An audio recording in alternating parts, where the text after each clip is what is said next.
Hey folks, Agnes here, 37, female, ready to spill the tea on my crazy life. So imagine this, a girl growing up surrounded by trapeze artists, fire eaters and clowns. That was me, Agnes, the unintentional circus sensation. My adopted circus family didn't have much choice but to throw me into the limelight when they discovered I could bend in ways that would make her pretzel jealous. Flexibility had its perks, I guess. Life in the circus ain't no walk in the park, let me tell you. We were a bunch of misfits surviving in a dying industry. Gigs were as unpredictable as the weather, and when the crowds didn't show up, desperation set in. That's when we turned to the gray areas of legality to make sure we had enough cash to keep going. Now, I never knew my birth parents. I was just a toddler when the circus adopted me. I suppose they saw my potential and thought, hey, we can make some money off this kid. Not the most glamorous start to life, but hey, at least I got some cool circus skills out of it. But being the circus oddity came at a cost. No school dances, no high school crushes, just a relentless grind of circus life. At 16, I couldn't take it anymore. I wanted out. I wanted a taste of normalcy. So I hatched a plan to escape. But oh boy, my circus family wasn't having it. They caught wind of my little plot, and from that day forward it was like living in a circus-themed prison. Tighter schedules, harsher rules. They wanted to squeeze every last drop of profit out of me. And let me tell you, the means they used to keep the money flowing weren't exactly honorable, as I mentioned before. Robberies, sketchy deals, selling unprescribed Adderall to desperate souls. Yeah, we did it all. I started feeling more like a cash cow than a human being. Enough was enough. The resentment grew, and I dreamt of a life beyond the big top. I wanted to break free from the chains of the circus, taste freedom, and pursue dreams that didn't involve juggling or walking a tightrope. But it seemed impossible, and I was growing more and more desperate as the years went by. So 4 years flew by, and my circus family had taken a really dark turn. We went from being quirky performers to full-on hardcore criminals. Drugs, shady deals, and a whole lot of messed up chaos. It was a living nightmare I couldn't wake up from. I'd seen things that would give you chills, and I was done living that cruel, tough life. My circus family wasn't a family anymore. They were just a bunch of messed up drug lords. I had to get out, and I needed a plan. Lucky for me, I had one true friend in that chaotic mess. Let's call him Jack. Jack and I hatched a plan to escape the circus nightmare, and as fate would have it, when the heat was on and my family was about to catch me escaping again, Jack took the fall for both of us. Brave soul. I promised Jack that I'd find a way to contact him once I was free. I was determined to bring him into the light and away from the circus's twisted grip. 2 years later, I finally made a life for myself. I landed a waitress gig and snagged a small, dingy apartment. It wasn't much, but it was freedom, and that's all I needed. I found Jack on Facebook, but communication was tricky, as you can imagine. The circus drug lord ringleader was keeping a close eye on him, making regular contact near impossible. We'd exchange a few words once a month, and every time I'd reassure Jack that things would work out for us in the end. All right, buckle up, folks, because the roller coaster continues. So there I was, settling into my new life in Connecticut, thinking I could finally catch a break from the circus nightmare. But you know, life had other plans. One day I decided to check on Jack like I would usually do. But what I saw made my heart drop. A terrifying text from Jack's account explained that the other family members had found his secret social media profile. Panic mode initiated.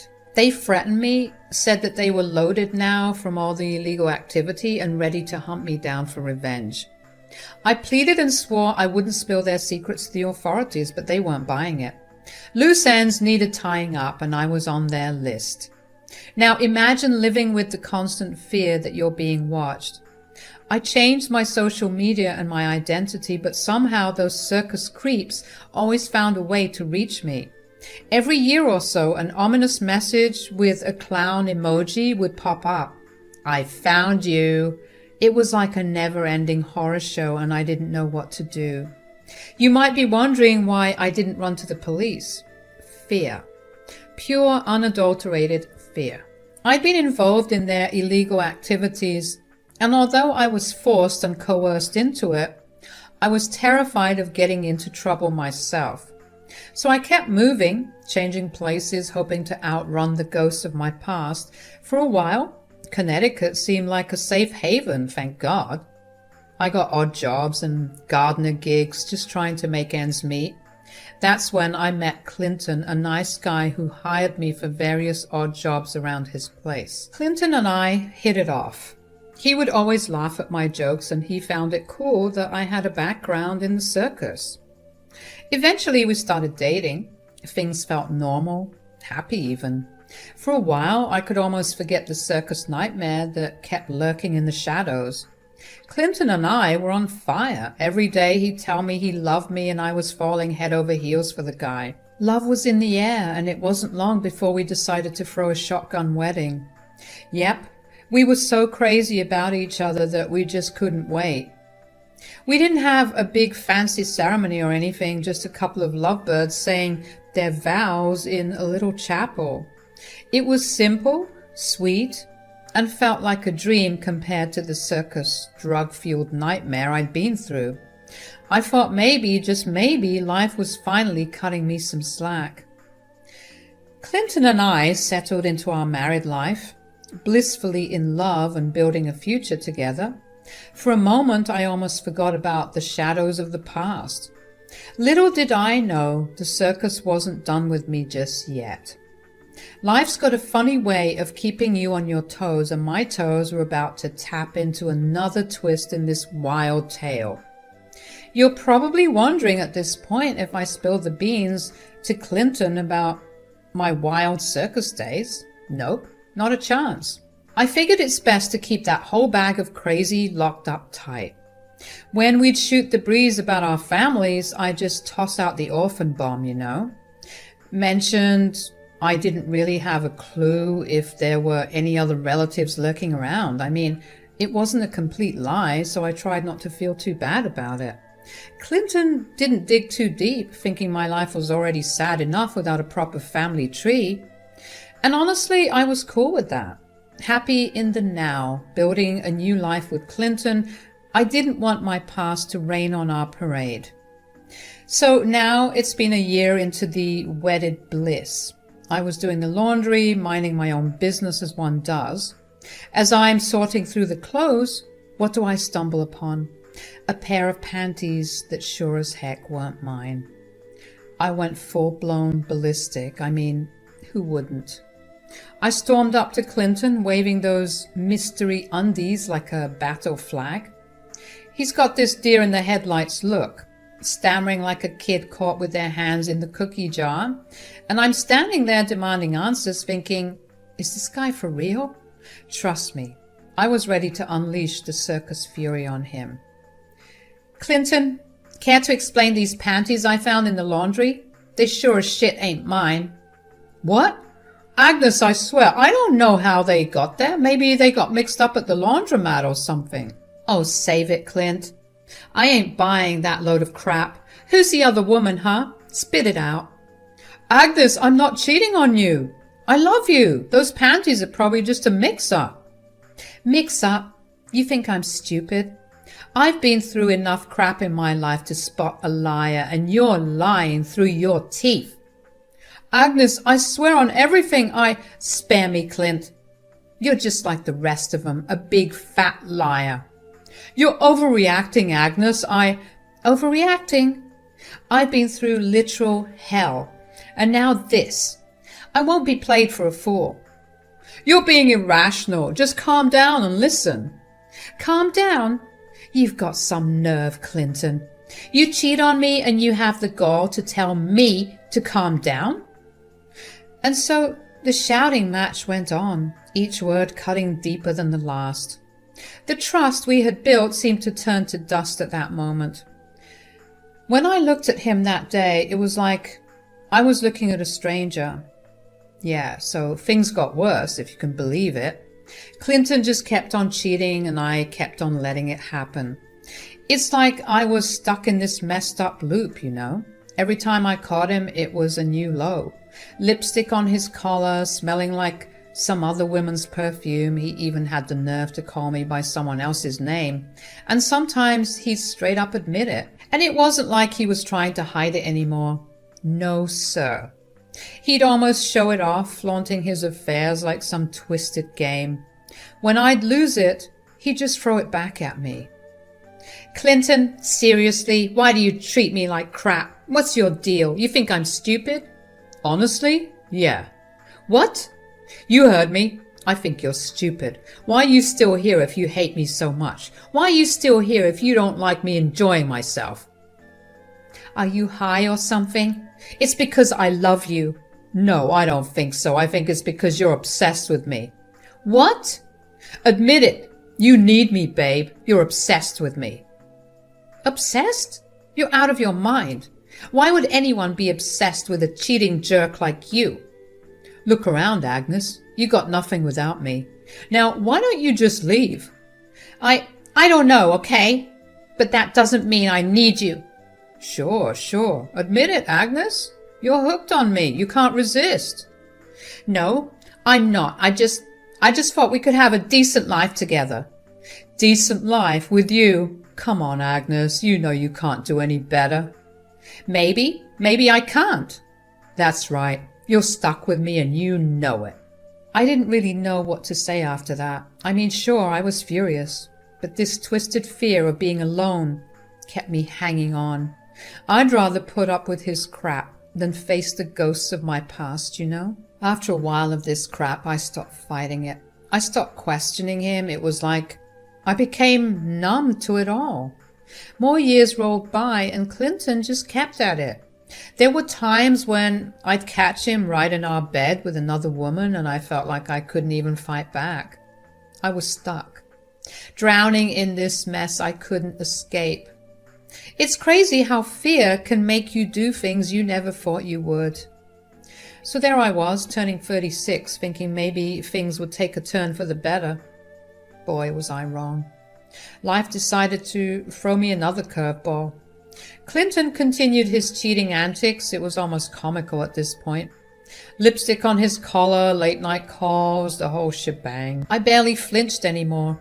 It's funny how you can get used to your own personal hell. Nights that used to be filled with silent sobs now felt eerily quiet. No more tears. It's like my soul has run out of water. But this is where things took a turn. You remember that toxic circus family I mentioned earlier? Yeah. Turns out they found me.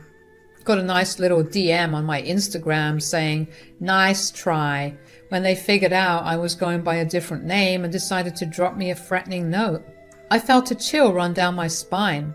How the heck did they find me again? I changed my name, my location, everything. It felt like they had eyes everywhere, and suddenly all the old fears and nightmares came rushing back. I tried to shake it off and focus on my life with Clinton, or whatever was left of it, but it was like trying to ignore a storm that was about to wreck everything. I couldn't escape the feeling that my past was catching up, and it was bringing a world of trouble with it. Turns out, they weren't too worried about chasing me down all these years because they were too busy swimming in their pool of ill-gotten gains. But now the fuzz was about to rain on their parade. They texted me their threats, trying to squeeze me like an old rag. The grand plan?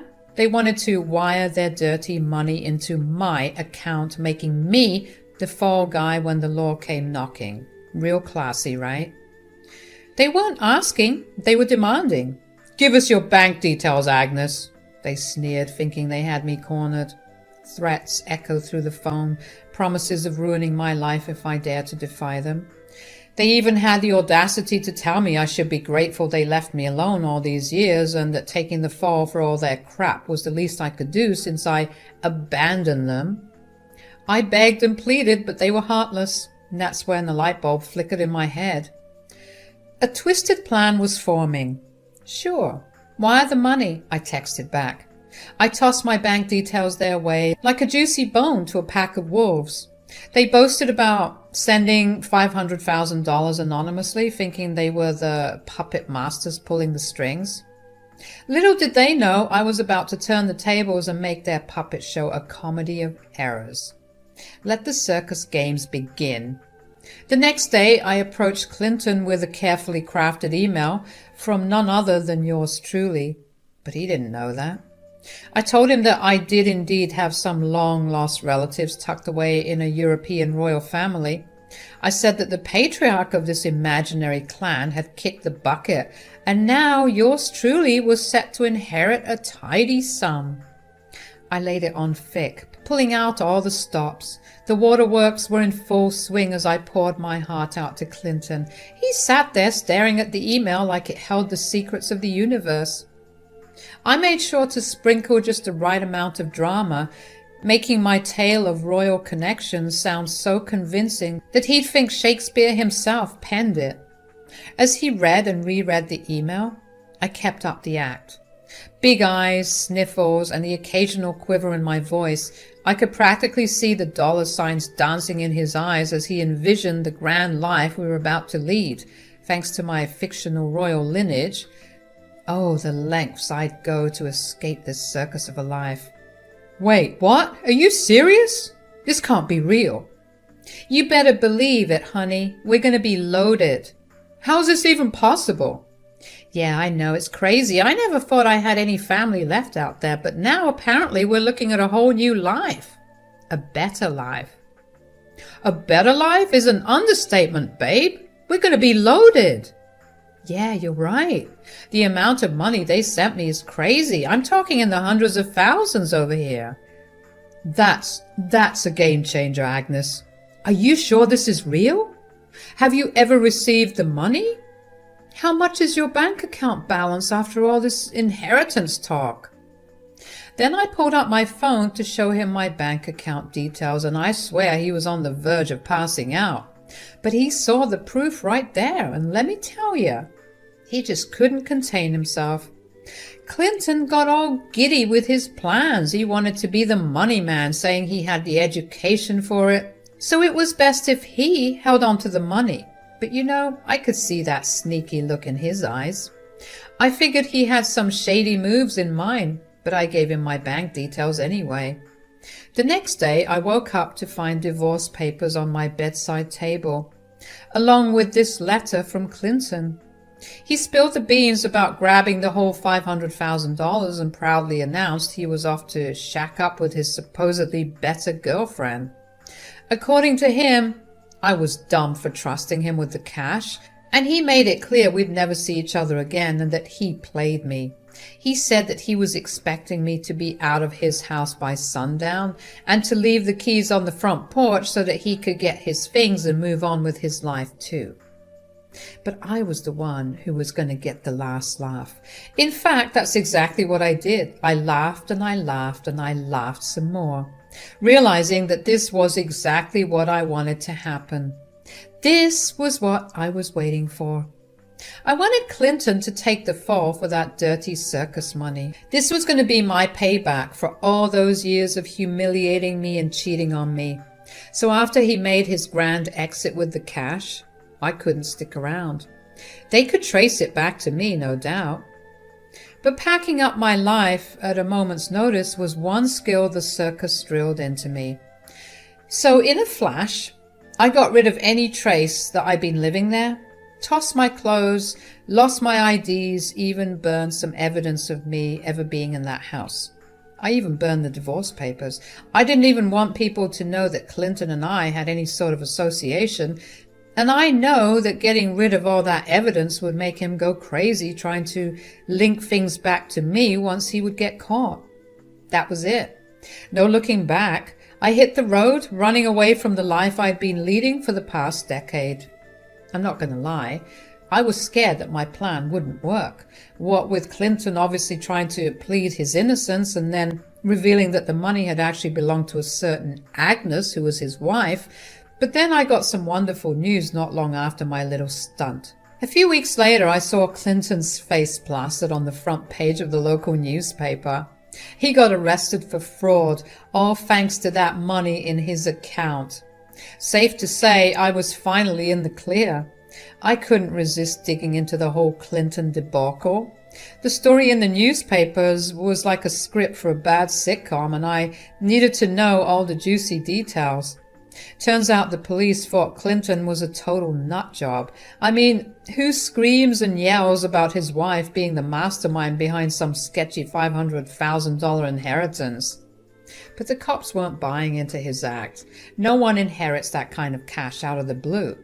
Even his string of girlfriends didn't help his case. They were clueless about me, thinking it was just another one of his wild stories to escape the clutches of accountability. Needless to say, his side chicks weren't too happy to find out that they weren't the only ones of his lovers, so they had no trouble cutting ties with him and making him seem like Jack the Ripper in the eyes of the law because of his deceit. When the police raided his place, they found no trace of any Agnes living there. Every move Clinton made to prove his innocence just made him look even more guilty. The newspapers were having a field day with headlines like "Mad Men's Imaginary Heiress" and "Delusional Husband on the Loose." They even mentioned that he was going for psych evaluations tagged as clearly delusional and a potential threat to society. Now that brought a smile to my face. I couldn't help but laugh at the sheer absurdity of it all. Maybe justice was finally catching up with him. There were quotes from Clinton in the newspapers saying things like, "Agnes, I don't know what you've done, but I'm going to find you and I'm going to get you." It sounded more like a bad movie line than an actual threat. Honestly, it was nowhere near as threatening or scary as the text I used to get from my crazy circus family. Needless to say, I was used to being threatened by people with actual power, mind you. So I wasn't scared about what stupid old Clinton would try and do to me. Besides, he was the one stuck in a jail cell, so I think I'll be fine.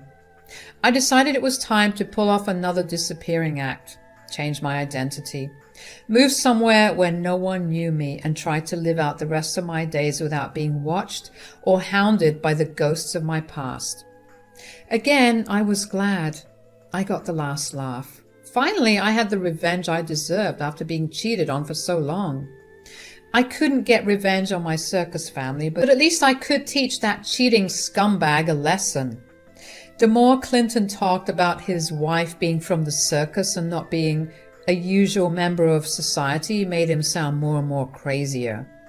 Right now, I'm living in a different city under a different name, working odd jobs, glad to be free of him. And here's to hoping my circus family won't show up anytime soon. I just had to share my story because it was something that I never thought would happen to me, and I just had to say it.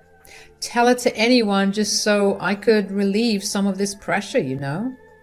Anyways, it must suck to be Clinton right now, thinking that he could play me by stealing all my money. Well, I guess that's just what happens when you're a greedy bastard and you want more than what you already have.